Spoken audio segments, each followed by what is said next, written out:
Hello, everybody. This is Christian Bassar again with another episode of the Historical Thoughts and Interpretations podcast. Today is going to be a little bit different in where I'm going to talk a little bit about historiography. Not so much an historical topic per se, but a little bit of historiography. And what we're going to do is we're going to look at how the ethics of a religious community can be analyzed. And what I'm going to be looking at is a little bit of the concept of labor or work in the Russian Orthodox Church. So to start off with, when we're talking about historiography, what kind of tools can be used to analyze the ethics of religious communities like the Russian Orthodox Church? Here I hope to answer this question by looking at how different scholars have investigated the idea of a work ethic in the Russian Orthodox faith. What has motivated Orthodox Russians to work? What is the essence of such an idea? Is there anything to which it may be compared? To answer these questions, we must know what sources to investigate. So, certainly theological texts are important in helping us with questions about religious attitudes. But sometimes sacred texts aren't enough to provide a complete picture of how doctrine is lived out in society. A sacred text can tell you what the doctrine says, and maybe different interpretations of what that means, but to say how it's lived out, not necessarily. The sacred text itself won't necessarily tell you that. After all, in the words of sociologist Ivan Zubayev, the actions of working Orthodox believers, or believers in any other faith for that matter, may not always reflect the ideals given in their religious teachings. Therefore, Zubayev says, it is desirable to conduct a separate analysis of the proclaimed and practice-based actual economic ethics. The scholarly works I've studied about this subject have also exhibited the use of comparative historiography, social analysis, and the interpretation of 19th century statistical data about old-believing Orthodox believers in Moscow's textile sector. So there's all kinds of things we can use. With such information gathered through the science of statistics and readings of non-scientific texts, we are given a glimpse of both past and present Orthodox Christian views towards labor. And of course, as I said, this is not an analysis or a study of the Orthodox attitudes towards labor, but an historiography to help us come up with those ideas, to come to some conclusions and thoughts about it. To arrive at an Orthodox work ethic, let us first look at the question through a theological lens. We can do this with a brief look inside G.P. Fedotov's old book, The Russian Religious Mind. In this book, Fedotov described the Christian ethics taught in the Izmaragd, or the Emerald. And the Emerald was a 14th century Orthodox text. In his section on labor, Fedotov notes how the Izmaragd warned its readers about the dangers of laziness. Work is given a religious significance in this old text, suggesting that the fruits of labor can be given as alms or gifts to God. Almost any kind of work, except sinful work, such as that of a tavern owner or a usurer, is spiritually valuable if charity is performed as a result of the work. Discipline and hard work are praised as essential virtues.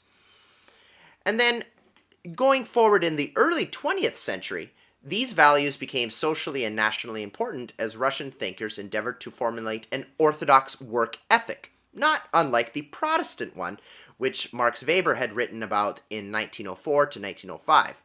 But these Russian Orthodox thinkers wanted to do it without, quote, Western individualism and materialism. Sergei Bulgakov was among these Russian philosophers, and in 1912, just 7 years after Weber had come up with his ideas of a Protestant work ethic, Bulgakov finished his treatise called The Philosophy of Economy, Part 1. He expressed disagreement with Marxism, which was non-religious, fixated on manual labor, and held deterministic views. Bulgakov said that work has both, quote, cosmic and metaphysical significance because it creates, quote, spiritual wealth. Bulgakov hoped that through Christianity, enslaved laborers would be set free from the market forces that defined the capitalistic economy. So Bulgakov was attempting to give a kind of Christian response to atheistic Marxism. There was also the Orthodox concept of divine wisdom, known as Sophia. Bulgakov thought that Sophia was a creative force, a force which with the help of human work and economy, would change the world for the better. A progressivist and industrialist at heart, Bulgakov did not have a lot of faith in strict monasticism, nor its voluntary poverty to effect such a transformation. With this philosopher, we can see an effort to create a theological basis for an orthodox work ethic. In modern times, Ivan Zabayev, from whom we'd heard earlier, has conducted studies within Russian monasteries by recording interviews and living amongst the inhabitants. He chose to carry out his studies in the monasteries because they are their own, quote, economic communities. Zabayev states that public Russian society is secular, and Orthodox belief may play out differently there, so trying to analyze the Russian church's work ethic would be difficult to do in these secularized public circles. Monasteries, he also says, are the, quote, moral center of orthodoxy, and monks manage and run the Orthodox Church. Finally, monasteries must perform their own economic activities to survive, making the Orthodox views on labor very easy to study in those sites. Alongside his monastery research, Zabayev read relevant texts such as the Russian Church's The Basis of the Social Concept. This document was formulated in the year 2000, and the Social Concept's 6th chapter, entitled Labor and Its Fruits, teaches that through work, humans can be creative, as Adam helped maintain the Garden of Eden before the fall of man. After Eden, work became the means for humanity to sustain itself. The Social Concept emphasizes, however, that labor is not the epitome of man's existence, saying that work is a daily activity. But labor, the document says, has a, quote, special rhythm, citing the Old Testament Sabbath day of rest. And as living standards improved, the quote-unquote temptation of civilization may turn people away from God. The Social Concept says the following, quote, however, people's enticement with the achievements of the civilization moves them away from the Creator and leads to an imaginary triumph of reason, seeking to arrange earthly life without God. The realization of these aspirations in human history has always ended in tragedy. End quote. It seems fitting that the Russian Church wrote this document a few years after the collapse of the Soviet system in Russia, which had glorified, and some might argue even idolized, labor. And it also propagated a human-centric worldview without God. Work, according to the Social Concept, must not be for selfish, quote, egoistic interests of individual or human communities. It must also not promote sin. Instead, while Christians are entitled to the fruits of their work, society must provide for the sick, poor, orphans, and widows. The Social Concept quotes the Bible verse Ephesians 4:28, quote, let the thief no longer steal, but rather let him labor, doing honest work with his own hands, so that he may have something to share with anyone in need. So, in summary, the Social Concept teaches that labor is good if it glorifies God, does not distract from the Creator, and if it helps Christians give charity to others. Ivan Zabayev's sociological research supports the summary of the Social Concept. In orthodoxy, work, or economic activities, as Zabayev calls it, is not holy in itself, but it is only so when it is used to support oneself or help others in charity. Profit is not condemned, but in this faith, the capitalist amassment of wealth for its own sake is not a virtue. The goal of work is spiritual perfection in orthodoxy. Businesses should have a view to, quote, moral purpose. Through his field research in the monasteries and his reading of literature on salvation, Zabayev found that assigned work created obedience, which is part of spiritual perfection. This is especially true when one is under the guidance of a spiritual mentor. Obedience in the monastery and the carrying out of tasks is paramount, even if the job is counterproductive in the practical sense. And connected with obedience are humility, love, and ultimately salvation. Salvation is not brought about through labor. This is not salvation through works, but rather through spiritual perfection and the working out of Orthodox faith through the church, via a priest, for example. Work thus becomes a means to an end because one must be humble and obedient in work. As mentioned before, the Social Concept warned that the fruits of capitalism and civilization could tempt people away from God. In contrast, Zabayev has read the Catholic Pastoral Constitution from 1965, which is an earlier document than the social concept, predating it by 35 years. Yet, it shows a difference between Russian Orthodox and Roman Catholic views on labor. The Pastoral Constitution says that the work of capitalism is not opposed to that of God. It rather suggests that humanity's glory and civilization are a, quote, sign of God's grace and the flowering of his own mysterious design. Catholicism, according to this document, allows adherents to participate in the worldwide capitalist system and civilization. Now, I just want to reiterate that the social concept of Russian Orthodox Church did not condemn profit in itself, but it wasn't a necessarily pro-capitalist document, which the Pastoral Constitution from the Roman Catholic Church in the 1960s seems to be a bit more pro-capitalist. Max Weber posited that Protestant Christianity also had a different view from Orthodoxy. Weber explained in The Protestant Ethic of Capitalism that Calvinist Protestants believed that people were completely separated from God, except from those predestined or chosen for salvation. In this view, people want to know if God has selected them. Worldly success, external wealth, is the easiest indicator of predestination, according to this view.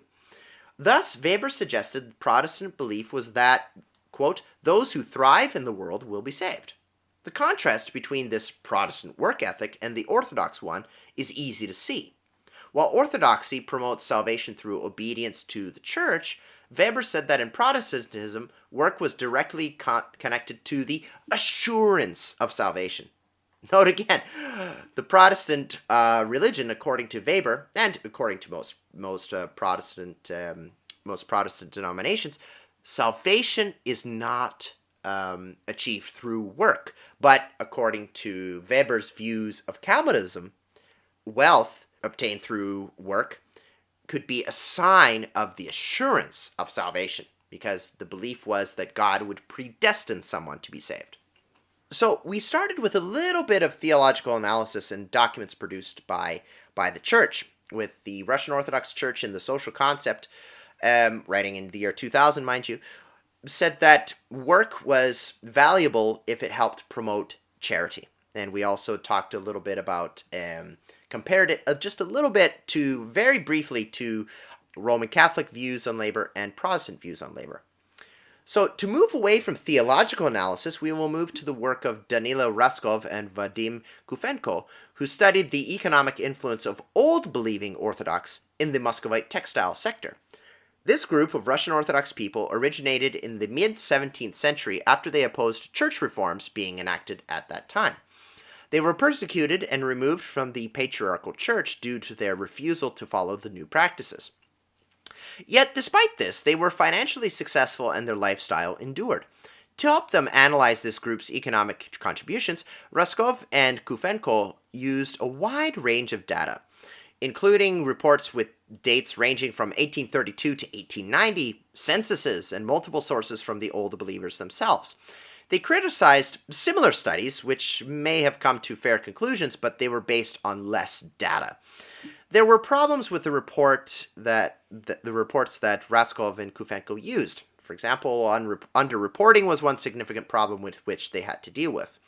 For example, businesses often did not report underage or temporary workers except in 1871, and they wanted to avoid taxation by not reporting all relevant information. Two studies conducted in the 19th century suggested that the, quote, measurement error of these reports was around 20%. So by, analyzing statistics through historical documents is never perfect. Yet it was the only information available to the researchers. And as well, their large data set helped mitigate these problems. They also used historic price data from another study, which helped clear confusion with turnover. Without going too deep into their analysis, Raskov and Kufenko's research showed that the Old Believers had a significant role in Moscow's textile industry, especially in the wool subsector. This is despite the oppression they faced and their minority status, as they had made up of only 16% of the Moscow region's population. At first glance, one may be tempted to conclude that the Old Believers would not prosper in the economy. They were suppressed, as mentioned, and many of them, even today, live separate lives from the rest of the world. Some have even gone so far as to have, quote, outsider guests eat from special dishes and sleep in separate parts of the house.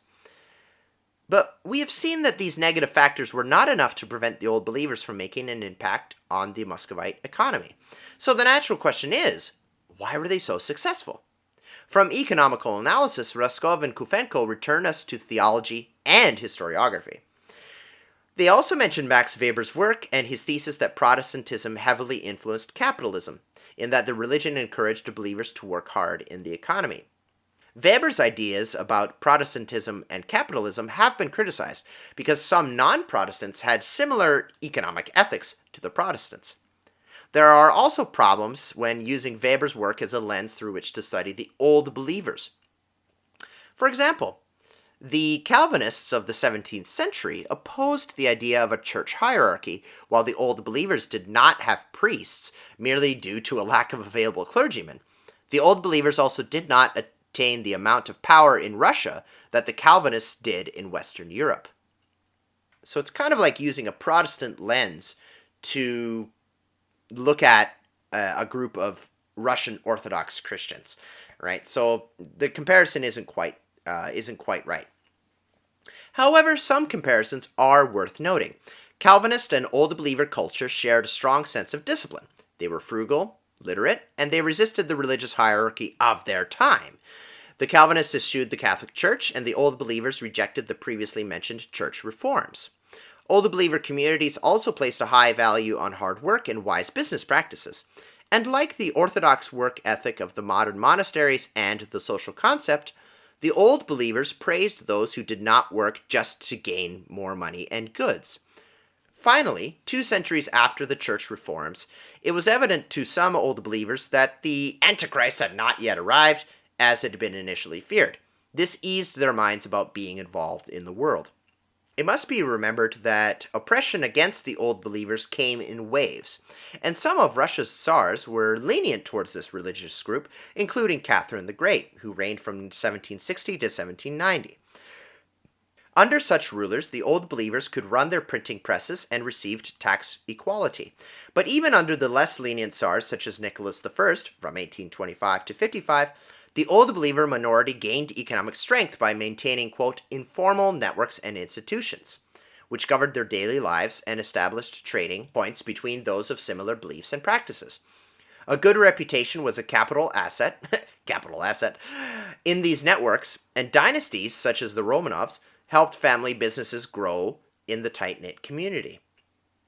Raskov and Kufenko made comparisons between the Old Believers and other groups, hoping to explain their situation. The Quakers of Britain and the Americas, like the Calvinists, were also similar to the Old Believers in some ways. They were not very well respected in all of their societies, which forced them to form strict interpersonal networks. Their business acumen, discipline or asceticism, and their association of business failure with sin have been listed as factors in their economic success. Finally, literacy was important to the Old Believers, which was also an important factor in European Jewish prosperity. So there are some things that we can use. We can, even though comparisons are not perfect, as we saw between the Calvinists and the Old Believers, and obviously the Quakers and the Old Believers are very different, but there is some similarities that we can look at. So we have looked at 3 Orthodox work ethics in this study. There's the ethic outlined in the social concept document, the ethic that is lived out in the Russian monasteries, and there's the historical work ethic of the Old Believers, a marginalized and small subset of the Orthodox population. The first, the social concept, offers a guide on how to properly think about work through an Orthodox Christian lens. The second, the monastery ethic, is formed through the understanding of theological texts in its emphasis of obedience, charity, and humility over the amassing of material goods. And the third one, the Old Believers, were active participants in the market economy, but the priority of humble business ownership was not lost. As we've seen, some suggest that this is the opposite of the so-called Protestant and Catholic work ethics as described in Max Weber's work and the Catholic Pastoral Constitution. These ethics supposedly exalted the amassment of wealth as a sign of God's favor, and thus encouraged the development of capitalism in Max Weber's view. Emphasizing the difference between an Orthodox work ethic and those of Western Christianity, Ivan Zabayev has even suggested that the communal nature of an Orthodox work ethic influenced the creation of the socialist Soviet system. So what can we learn from this? What is Christian talking about? All this stuff about labor, different things, and everything. In conclusion, we can see that multiple tools can be used to investigate an historical question. In this case, we have looked up the work of scholars trying to find an Orthodox work ethic, specifically focusing on the Russian Orthodox Church. First, the use of economic analysis is clear, such as when Danilo Raskov and Vadim Kufenko look over the economic statistics relevant to their inquiry, which was the role of old believers in 19th century Muscovite economy. But they also used historiography when they explained the old believers' conflict with the patriarchal Russian Orthodox Church and their consequent persecution. Using the findings of other studies, they compare the old believer situation with similarly historical marginalized groups, such as the Calvinists, European Jews, and Quakers. Textual critique is another tool that has been used to find an Orthodox work ethic. And while we can look at more modern documents like the social concept, multiple analysts have tried to frame Orthodox labor into the context of Max Weber's views on Protestantism. Again, this is probably the most important part of this podcast, we must be very careful when making such comparisons between different ideologies and belief systems. For example, not every autocracy is like all others, and not every democracy is exactly like the others. Communism is not a monolith, as there are variations between its different forms. You can't compare, Khrushchev-era communism to Juche in modern North Korea. That's not, different cultures, different leaders, different people. So obviously, yes, they were both communist, but there are differences. So we need to be aware of those differences. However, while such historical comparisons do not always work perfectly, they can help explain why certain historical phenomena occur and what is common between different groups. And finally, the study of theology, which very often uses textual analysis, as socialist Ivan Zabayev has done, is also important for finding how religious ideas are formed in a society. Thus, when looking at an historical question, scholars should have a tool set ready with tools that may even be outside their specialty. This way, more in-depth, wide-ranging research can be done. So here, in studying the idea of an Orthodox work ethic, we looked at a bit of theology, a bit of non-theological texts, statistics, and also comparing it with other similar groups.